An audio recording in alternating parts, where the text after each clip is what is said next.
Hello everyone, welcome to back chemistry academy. उम्मीद करती हूँ आप सब लोग बहुत अच्छे होंगे और जो आपकी प्रिपरेशन है वो भी बहुत अच्छी चल रही होगी। तो आज बहुत टाइम के बाद हम आपके लिए मैथ्स रेसिपी लेके आए हैं, बहुत ही जबरदस्त टॉपिक जो कि है ब्लड रिलेशन। मतलब यूकेपीएससी यूके ट्रिपल एस जब भी पेपर पैटर्न बना के देती है, इससे हमारे पास एक आध क्वेश्चन जरूर पूछा जाता है।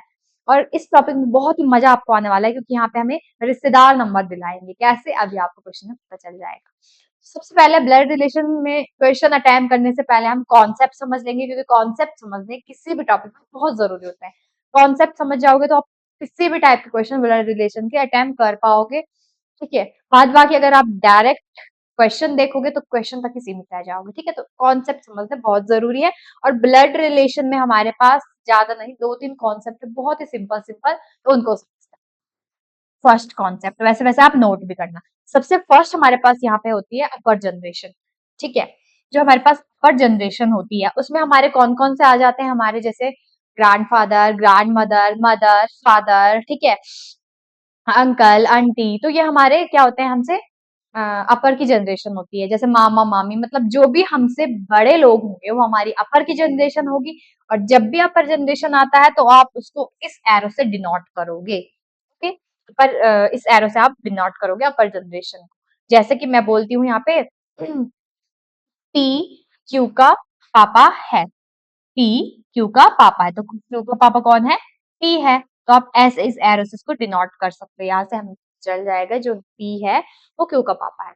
ओके, तो इस एरो का ये यूज हो गया। तो ये फर्स्ट कॉन्सेप्ट था, इसको आप नोट कर लो। इसके बाद कॉन्सेप्ट नंबर सेकंड, जब हमारी सेम जनरेशन आती है, सेम जनरेशन में क्या क्या हो सकते हैं?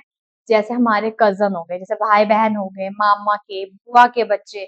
ठीक है, मतलब जो हमारी एज के होते हैं लगभग लगभग, वो हमारी सेम जनरेशन में आते हैं। और सेम जनरेशन को आप इस एरो से डिनोट करोगे, या तो इस एरो से डिनोट करोगे। तो ये सेम जनरेशन के लिए आप इस एरो का यूज कर सकते हो। ठीक है, इसमें आपके पास क्वेश्चन ऐसा होता है, जैसे बोला जाएगा पी क्यू के भाई है, तो आप इसको ऐसे डिनोट करोगे, पी और क्यू भाई, या पी क्यू भाई है। तो इस कॉन्सेप्ट नंबर सेकंड, ये भी आप नोट कर लो। उसके बाद कॉन्सेप्ट नंबर थर्ड, इसमें आता है लोअर जनरेशन। ठीक है, लोअर जनरेशन। और लोअर जनरेशन कौन होता है? जो हमसे छोटी जनरेशन होती है, जैसे कि हमारे बच्चे हो गए, हमारे बच्चों के बच्चे हो गए। और भी मतलब इस टाइप से भी क्वेश्चन आएंगे एग्जाम में, इसीलिए मैं बता रही हूँ। ठीक है, जो लोअर जनरेशन होता है उसको आप इस एरो से डिनोट करोगे। यहाँ पे मैं बता ऐसे एग्जाम्पल से बता सकती हूँ। सपोज पी की बेटी क्यू है, पी की बेटी क्यू है, तो आप ऐसे इस एरो से इसको डिनोट करोगे। इसका मतलब होता है लोअर जनरेशन के लिए यूज हुआ है। कॉन्सेप्ट नंबर थर्ड भी हो गया क्लियर। इसके बाद जो कि सबसे ज्यादा बच्चे गलती करते हैं इस टॉपिक में, मेल कैरेक्टर और फीमेल कैरेक्टर को पहचानने में, और फिर क्वेश्चन भी गलत हो जाता है। उसको भी यहाँ पे मैं बता देती हूँ कि जो मेल कैरेक्टर होता है, ठीक है, उसको आप प्लस से शो कर सकते हो, मतलब उसके ऊपर या नीचे आप प्लस लगा सकते हो। और जो फीमेल कैरेक्टर होगी उस पे आप माइनस कहीं पे भी लगा सकते हो। इससे आपको पता चल जाएगा मेल के लिए प्लस आया है, फीमेल के लिए माइनस आया है। क्योंकि अगर नाम हो है दे रखा है, जैसे राम सीता हो गया, है ना, नेहा हो गया, राजन हो गया, अगर नाम दे रखा है तो आपको पता चल जाता है कि मेल कौन है फीमेल कौन है। बट कहीं भी हमारे पास ए बी की फॉर्म में या पी क्यू की फॉर्म में इस टाइप से दे रखा रहता है तो वहां पे नाम नहीं रहता है, तो वहां पे जो जो भी हमारे पास मेल या फीमेल कैरेक्टर होगा उसको माइनस प्लस से शो कर सकते हैं। ओके, एक और चीज इसमें ध्यान रखना, तब आपका मिस्टेक नहीं होगा। और हाँ, जो मैरिड यहाँ पे कपल्स होंगे, जैसे सपोज ए बी पति पत्नी है, इनको आप ऐसे बीच में प्लस लगा के भी शो कर सकते हो कि ए बी क्या है, पति पत्नी है। ज्यादा सिंबल्स मैं आपको नहीं बताऊंगी, कंफ्यूज बिल्कुल भी नहीं होना है, थोड़ा बहुत बताए हैं, उनको आपको ध्यान रखना है। जो मैरिड कपल होंगे उनके लिए आप बीच में प्लस का यूज कर सकते हो, इससे आपको पता चल जाएगा मैरिड कपल है, हस्बैंड वाइफ है। ओके, आप अटेम्प्ट करते हैं क्वेश्चन। अभी तक जो आपने कॉन्सेप्ट समझे क्वेश्चन मतलब इसमें, ठीक है, उसकी हेल्प से हम यहाँ पे इजीली यहाँ पे रिलेशन को क्लियर कर पाएंगे। तो स्टार्ट करते हैं। क्वेश्चन नंबर फर्स्ट में बोला गया है कि बी क्यू का पिता है, बी के केवल दो बच्चे हैं, क्यू आर का भाई है, आर बेटी है पी की, यहाँ पे की है। ठीक है, फिर है यहाँ पे कॉमा है, ए पी की नवासी है। अगर एस ए का पिता है तो एस का क्यू से क्या रिश्ता है? ठीक है, बहुत ही सिंपल क्वेश्चन है, आप हिंदी इंग्लिश में दोनों में है, ताकि आपको दिक्कत ना हो, तो आप देख लेना। इसमें आपके पास क्या बोल रखा है, हम इन क्वेश्चन को अटेम्प्ट करने के लिए क्या करेंगे, स्टेप टू स्टेप यूज करेंगे। ऐसा नहीं है कि आप बीच कोई सी भी लाइन उठा के यहाँ पे लिखोगे। जैसा आपके पास ऊपर से दे रखा है, एक एक लाइन को पढ़ो और यहाँ पे रिलेशन को क्लियर करते रहो, फिर आपका बिल्कुल भी गलत नहीं होगा। ठीक है, फर्स्ट लाइन में बोल रखा है कि बी क्यू का पिता है। जो बी है, ठीक है, वो कौन है? क्यू का पिता है। तो हम यहाँ पे दिखाएंगे क्यू का पिता कौन है, बी है। क्यू से अपर जनरेशन है, तो मैंने इस टाइप से इसको दिखाया। फिर क्या बोल रखा है, बी के केवल 2 बच्चे हैं। ओके, बी के केवल कितने बच्चे? 2 बच्चे। अभी देखो क्वेश्चन में आगे नहीं रखा होगा। अच्छा, क्यू आर का भाई है। क्यू क्या है? आर का भाई। तो ये सेम जनरेशन है, आर का भाई कौन है? क्यू है। अब यहाँ पे एक चीज क्लियर हो गई है, जो क्यू है ना, आर का भाई, यानी कि जो क्यू है वो कौन है? Male character. तो इसको आप प्लस से दिखा सकते हो। ठीक है, ऐसे थोड़ा सा छोटा ही प्लस लगाती हूँ मैं। 1 मिनट है। इस टाइप से प्लस। तो ये क्यू आर का क्या है? भाई है। इतना क्लियर हो गया। अच्छा, तो यहाँ से एक और चीज क्लियर हो गई, जो बी है वो उसका बेटा कौन है? क्यू है। आर भी उसका क्या है? मतलब दूसरा बच्चा है। ठीक है, मतलब आर और जो क्यू है इनके पापा कौन है? बी है। ये भी मेल कैरेक्टर हो गए, इसको भी प्लस से लिखो। फिर बोल रखा है आर बेटी है पी की। तो यहाँ पे एक और चीज क्लियर हो गई, जो आर है वो कौन है? फीमेल है। पी की बेटी है, यानी कि आर की मम्मी कौन है? पी है। ठीक है, और ये भी फीमेल है। यहाँ से आपको एक चीज क्लियर हो गई है कि मतलब जो बी है ये इन दोनों के पापा है, और जो आर है वो इन दोनों, क्योंकि भाई बहन है तो आर पी इन दोनों की मम्मी है। तो यहाँ पे पी और जो बी है ये कौन है? हस्बैंड वाइफ है, मतलब ये मैरिड कपल है। इतना क्लियर हो गया है, मतलब ये मैरिड कपल है और इनके दोनों बच्चे हैं, क्यू और आर। चलो क्वेश्चन आगे पढ़ते हैं। ए पी की नवासी है। ए पी की नवासी है। देखो नवासी क्या होती है? बेटी की बेटी। पी की नवासी यानी कि पी की बेटी आर है, फिर इसकी भी बेटी है, वो इसकी नवासी बोली जाएगी। तो कौन है वो? ए है। ठीक है, पी की नवासी कौन है? यानी कि बेटी की बेटी को नवासी बोला जाता है। चलो ठीक है। इसके बाद बोल रखा है, अगर एस ए का पिता है। ए का पिता कौन है? एस है, यानी कि वो हस्बैंड है आर का, तभी तो इसका होगा, और ये मेल है। तो एस का क्यू से क्या रिश्ता है? देखो सारी चीजें क्लियर हो गई। हमने स्ट्रक्चर जो बनाया है इससे आप इजीली यहाँ पे सब चीजें आपको दिखाई दे रही है कि ये दोनों हस्बैंड वाइफ है, इनके दोनों बच्चे हैं, फिर ये एस आर का पति है और इनकी एक बेटी है ए। ठीक है, सारी चीजें क्लियर हो गई है और आपको अब इजी भी लग रहा होगा। तो हमें बताना क्या है? एस का क्यू से क्या रिश्ता है। एस और क्यू में हमें रिलेशन बताना है। तो सिंपल है, देखो क्यू की बहन कौन है? आर है, आर का ये पति है एस। तो जो बहन का पति होता है उसको हम बहनोई बोलते हैं, या तो ब्रदर इन लॉ बोलते हैं। ठीक है, कानून के अकॉर्डिंग हमारा वो भाई होता है। तो बहन के पति को बहनोई या ब्रदर इन लॉ बोलते हैं। तो ऑप्शन नंबर डी हमारा यहाँ पे करेक्ट हो जाएगा। ठीक है, तो स्टेप्स हमने यहाँ पे इसको क्लियर करा। तो ऐसे ही अगर आप सारे क्वेश्चंस में स्ट्रक्चर तैयार करोगे सही से, तो आपको बिल्कुल भी गलत नहीं होगा। ठीक है, तो यहाँ पे हमारा ये निकल गया है, क्यू और एस में रिलेशन निकालना था। तो ये क्या हो जाएगा इसका? बहनोई या फिर brother in law. Question number second देखते हैं। ठीक है, सविता ने एक लड़के का यह कहकर परिचय कराया कि वह मेरे मामा के पिता की इकलौती पुत्री का पुत्र है। लड़का सविता का क्या लगता है? सेम यहाँ पे क्वेश्चन है, इसको भी हम ऐसे ही अटेम्प्ट करेंगे। तो यहाँ पे एक लड़की है, सविता ने एक लड़के का यह कहकर परिचय कराया कि वह मेरे मामा के पिता की इकलौती पुत्री है। तो सबसे पहले सविता है, उसके लिए मैं एस यूज करती हूँ। सविता के कौन? मामा। उसको आप ऐसे दिखा सकते हो, जब मामा आए तो ऐसे कंफ्यूज नहीं होना, पहले तो पापा मम्मी थे, अब मामा आ गया, कोई नहीं। हम ऐसे दिखा सकते हैं, ये सविता है और सविता के मामा। ठीक है, ये सविता है और ये सविता के कौन है? मामा। फिर क्या बोल रहा है? सविता ने एक लड़के का यह कहकर परिचय कराया कि यह मेरे मामा, जो उसके मामा है ना, सविता के मामा, कहाँ गया वो? वह मेरे मामा के पिता, मामा के पिता, ठीक है, की इकलौती पुत्री, मामा के पिता। मामा के भी पिता, यहाँ पे थोड़ा सा सी कम हो रही है, मैं रफ करके फिर से बताती हूँ। यहाँ पे ये हो गई जी हमारी सविता। चलो सविता के कौन?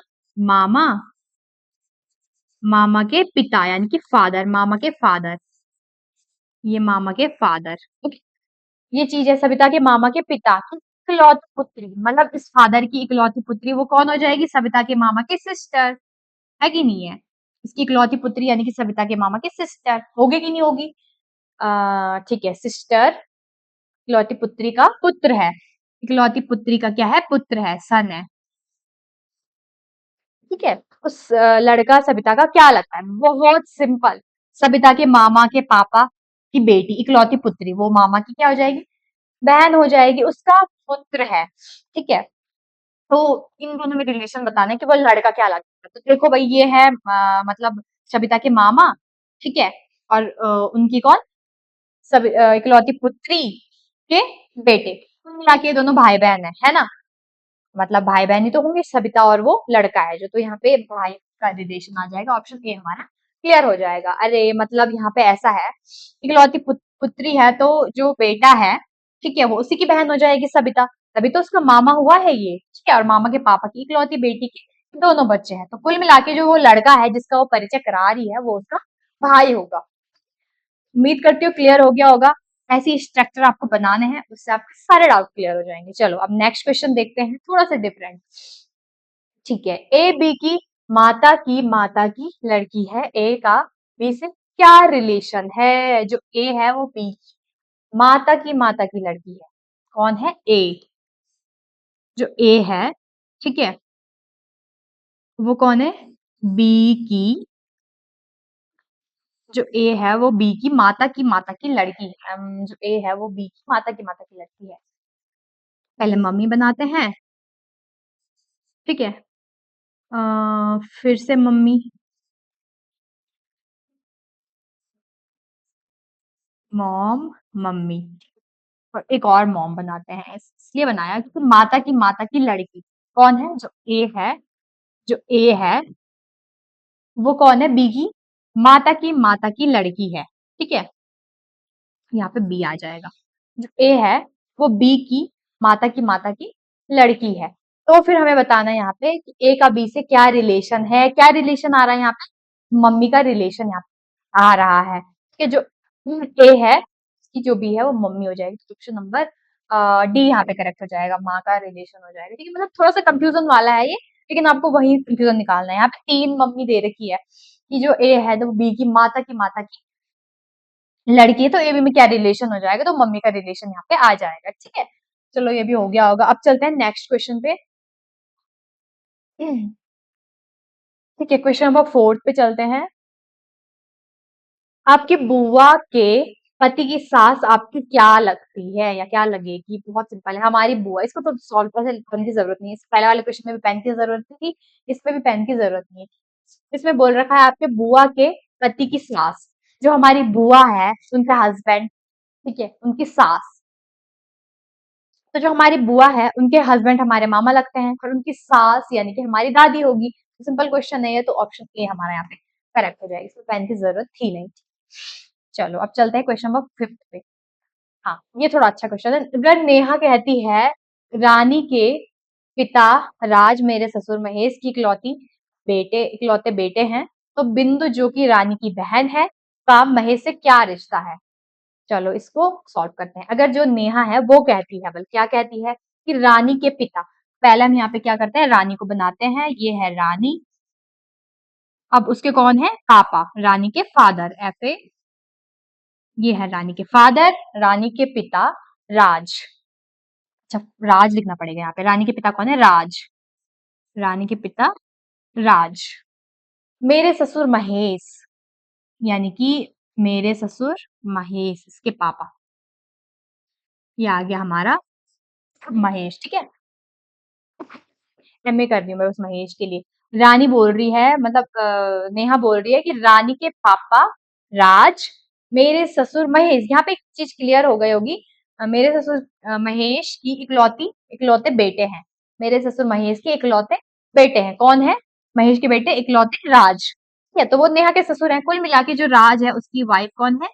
नेहा है। यहाँ पे हमारा ये क्लियर हो गया, जो नेहा है वो कौन है? राज की वाइफ है। फिर बोल रखा है यहाँ पे आ, बेटे हैं, तो बिंदु जो कि रानी की बहन है, तो रानी की बहन कौन है? बिंदु, इसके लिए बी यूज करेंगे ओनली, ठीक है। बिंदु जो कि रानी की बहन है का महेश से क्या रिश्ता है? सिंपल है, जो महेश है उसका इकलौता बेटा राज है, उसकी वाइफ नेहा है, मतलब ये दोनों हस्बैंड वाइफ है, ठीक है। जो राज है उसकी बेटी कौन है? रानी है, और रानी की बहन बिंदु है, तो कुल मिला के रानी और बिंदु बहनें हैं, और राज और नेहा इनके मम्मी पापा है। तो जो महेश है वो राज के पापा है, यानी कि नेहा के ससुर है, यानी कि इन दोनों के ग्रैंडफादर हो जाएंगे, दादा हो जाएंगे, है ना। तो फिर हमें बताना रिश्ता पहले देख किसका किससे पूछा है। रानी की बहन का महेश से क्या रिश्ता है, महेश से रिश्ता बताना है, ठीक है। महेश से किस चीज का रिश्ता हो जाएगा फिर, बिंदु का दादा हो जाएंगे उसके वो, ठीक है। या फिर अगर बोला जाए कि महेश की बिंदु क्या लगती है, तब पोती हो जाएगी यहाँ पे। का महेश से क्या रिश्ता है, तो पोती का रिश्ता है, तो ऑप्शन ए इसमें हो जाएगा। अगर ऐसा बोला जाता कि बिंदु का क्या रिश्ता है, तब दादा का हो जाता। अगर महेश का पूछे तो यहाँ पे पोती हमारा, यानी कि ऑप्शन ए करेक्ट हो जाएगा, ठीक है। तो इस टाइप से हमने यहाँ पे इसको भी निकाल दिया। इसके बाद चलते हैं क्वेश्चन नंबर 5 पे। एक व्यक्ति ने महिला से कहा, ये भी बहुत अच्छा क्वेश्चन है, कि तुम्हारे भाई का इकलौता बेटा मेरी पत्नी का भाई है, तो उसे महिला का उस व्यक्ति की पत्नी से क्या रिश्ता है, ठीक है। एक व्यक्ति ने एक महिला से कहा, तो इस व्यक्ति को रहने देंगे, महिला से जो कहा वो हम यहाँ पे लिखेंगे, ठीक है। क्या कहा एक महिला से, इसके लिए मैं वुमेन यूज कर लेती हूँ। क्या कहा, तुम्हारे भाई का इकलौता बेटा, तो वुमेन का कौन, ब्रादर। इसके लिए मैं ब्रो यूज करती हूँ, ब्रादर। तुम्हारे भाई का इकलौता बेटा, भाई का इकलौता कौन, बेटा, इकलौता बेटा मेरी पत्नी का भाई, मेरी पत्नी का भाई, यानी कि इसकी कौन, सिस्टर होगी जो, सिस्टर।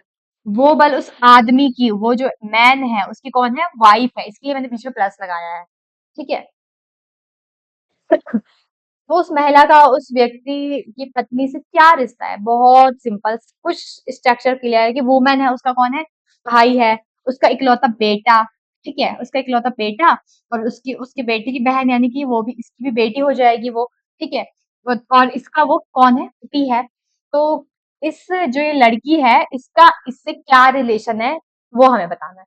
तो ये जो लड़की है, मतलब इसके इकलौते बेटे की जो बहन है, वो भी इसका भी पापा हो जाएगा, जो इस आदमी का भाई है ना। तो ये भाई इसके पापा की बहन है, वो वुमन, ठीक है, इसके पापा की बहन है। पापा की जो बहन होती है उसको हम क्या बोलते हैं, उसको हम बोलते हैं बुआ, यानी कि ऑप्शन सी हमारी करेक्ट हो जाएगा, ऑप्शन सी हमारा करेक्ट हो जाएगा। पापा की बहन को बुआ बोला जाता है। बहुत सिंपल था, एक आदमी ने एक औरत से कहा, तुम्हारा इकलौता भाई, तुम्हारा इकलौते भाई का इकलौता बेटा, ठीक है, इकलौते बेटे की जो बहन है वो मेरी पत्नी है ना। तो बताओ वुमेन का इससे क्या रिलेशन है, तो ये कौन है, इसका पापा है, पापा की बहन, पापा की बहन हमारी बुआ होती है, यानी कि ऑप्शन सी हमारा करेक्ट हो जाएगा। उम्मीद करती हूँ आपको यहाँ पे क्वेश्चन में मजा आ रही होगी, है ना। बस आपको ये स्ट्रक्चर ध्यान में रखने हैं, बाद बाकी आंसर फटाफट निकल जाएगा। चलो क्वेश्चन नंबर 7 देखते हैं। सुनील केशव का बेटा है, सिमरन जो कि केशव की बहन है, उसका एक बेटा मारुति और एक बेटी सीता है। प्रेम मारुति का मामा है, सुनील का मारुति से क्या रिश्ता है, इसको भी हम फटाफट से सॉल्व करते हैं। यहाँ पे पहले है सुनील केशव का बेटा है, ठीक है। जो सुनील है वो किसका बेटा है, सुनील के लिए मैं एस यूज कर रही हूँ। जो सुनील है वो किसका बेटा है, केशव का, के वी एस में केशव के लिए यूज करी हूँ। तो वो इसका बेटा है सुनील, सुनील के लिए मैं एस यू एल यूज कर लेती हूँ, ठीक है। केशव का बेटा कौन है, सुनील है। चलो ठीक है, फिर क्या बोल रखा है आगे क्वेश्चन, सिमरन जो कि केशव की बहन है, सुनील केशव का बेटा है, केशव की बहन कौन है, सिमरन है। सिमरन जो कि कौन है, केशव की बहन है, उसका एक बेटा मारुति, इस सिमरन का एक बेटा, उसका यहाँ पे सिमरन के लिए यूज हुआ है, तो सिमरन का एक बेटा मारुति, ठीक है, मारुति। और एक बेटी सीता है, और इसकी बहन यानी कि सीता, मारुति की बहन सीता है। प्रेम जो कि मारुति का मामा है। अब एक और है प्रेम, मारुति का मामा, यानी कि सिमरन का भाई। मामा कौन होता है, हमारी हमारी जो मम्मी के भाई होते हैं वो हमारे मामा होते हैं। तो सिमरन का भाई कौन है, प्रेम, बस मतलब मारुति मामा। अच्छा यहाँ पे मैंने प्लस लगा दिया है, ओ यहाँ पे ये आ जाएगा, ये भाई बहन के लिए यूज हुए, हस्बैंड वाइफ के लिए यूज होता है, सॉरी। ये मतलब यहाँ पे क्या बोल रखा था पहले, कि जो सुनील है वो केशव का बेटा है, और केशव की बहन सिमरन है। सिमरन के दो बच्चे हैं, कौन, मारुति और सीता, ओके। और जो प्रेम है वो कौन है, मारुति का मामा, यानी कि सिमरन का भाई। इतना क्लियर है। अब हमें बताना क्या है इसमें, कि सुनील का मारुति से क्या रिश्ता है। अच्छा ये सुनील है और ये मारुति है, इन दोनों में रिलेशन निकालना बहुत सिंपल। ये मतलब भाई बहन है ना, तो ये केशव का बेटा है और ये उसकी बहन बेटा है। कुल मिला के ये भाई-बहन हो जाएँगे, आप कज़न हो जाएँगे आपस में, ठीक है? तो निकालना इसके सुनील का मारुति से क्या रिश्ता है? तो मेरा भाई हो जाएगा ये, ठीक है? क्योंकि इसका ये केशव मामा जैसे प्रेम मारुति का मामा है, वैसे केशव भी मामा हो जाएगा, ये सुनील इसका मामा बेटा होगा, यानी कि मेरा भाई, यानी कि ऑप्शन ए हमारा करेक्ट हो जाएगा। बाद बाकी इसमें कज़न ब्रदर भी हो सकते हैं, ठीक है? इस टाइप से हमने यहाँ पे क्वेश्चन नंबर 7 पे कंप्लीट कर लिया। इसके बाद हमारे पास क्वेश्चन नंबर 8 है। रघु और बाबू जुड़वा है। बाबू की बहन रीमा है। रीमा के पति राजन है। रघु की माँ लक्ष्मी है। लक्ष्मी के पति राजेश है। राजेश का राजन से क्या रिश्ता है? इतना बड़ा रिश्ता भी हम फटाफट से सॉल्व करेंगे। देखो यहाँ पे बोल रखा है रघु और बाबू क्या है? जुड़वा है। तो पहले रघु के लिए आर ले लेते हैं और बाबू के लिए बी ले लेते हैं, मतलब ये जुड़वा भाई है, ठीक। बाबू की बहन रीमा है। अब एक और है, कौन? रीमा। वो कौन है? बाबू की बहन है, मतलब ये तीनों आपस में भाई बहन है, ठीक है, इतना क्लियर हो गया। रीमा के पति राजन, रीमा के जो हस्बैंड है वो कौन है? राजन। ओके, ये इसके हस्बैंड, तो मैंने राजन के लिए प्लस लगा दिया। राजन है। रघु की माँ, रघु की माँ लक्ष्मी। अच्छा, तो जो लक्ष्मी जी हैं वो रघु की माँ है, तो कुल मिला के लक्ष्मी, बाबू और रीमा इन इन सबकी माँ होगी ना। अरे तीनों भाई बहन है आपस में, ठीक है, तो अगर ये इसकी मम्मी है तो ये तीनों की भी होगी मम्मी। चलो ठीक है। तो और फिर क्या बोल रखा है? लक्ष्मी के पति राजेश। फिर लक्ष्मी के पति कौन है? राजेश, ठीक है, राजेश है बस। तो ये दोनों कौन है? हस्बैंड वाइफ, लक्ष्मी और राजेश हस्बैंड वाइफ। इनके 3 बच्चे हैं, कौन कौन? रघु, बाबू और रीमा। रीमा के हस्बैंड राजन है। इतना हमारा क्लियर हो गया, बस तो रिलेशन हम आराम से निकाल सकते हैं। राजेश का राजन से क्या रिश्ता है? राजेश और राजन का रिश्ता बहुत सिंपल। जो राजेश है इन तीनों के पापा है, यानी कि रीमा के भी पापा राजेश हैं। तो जो रीमा के पति हैं उसके राजेश क्या हो जाएंगे? मतलब राजन के राजेश क्या हो जाएंगे? ससुर हो जाएंगे, ठीक है। क्योंकि जो क्या बोलते हैं उसके लिए, ये राजेश के पापा है, मतलब रीमा के पापा कौन है? राजेश है, ठीक है। और जो रीमा के हस्बैंड हो जाएंगे वो उनको, वो राजेश को क्या बोलेंगे? ससुर बोलेंगे, ठीक है। तो यहाँ पे राजन के ससुर कौन हो जाएंगे? राजेश। तो ऑप्शन ए हमारा करेक्ट हो जाएगा। राजेश राजन के ससुर बोले जाएंगे, ठीक है। तो इस टाइप से क्वेश्चन नंबर 8 में हमारा कंप्लीट हो गया। अब चलते हैं लास्ट क्वेश्चन पे। पर ये क्वेश्चन आपके लिए है, बहुत अच्छा क्वेश्चन है, ठीक है। इसको आप देखना देखना, फिर इस टाइप के क्वेश्चन मैं नेक्स्ट पार्ट में लेके आऊंगी। उम्मीद करती हूँ आपको आज की वीडियो पसंद आई होगी। अगर वीडियो को पसंद आई है तो वीडियो को लाइक, चैनल को सब्सक्राइब और अपने दोस्तों में ज्यादा से ज्यादा शेयर करिए।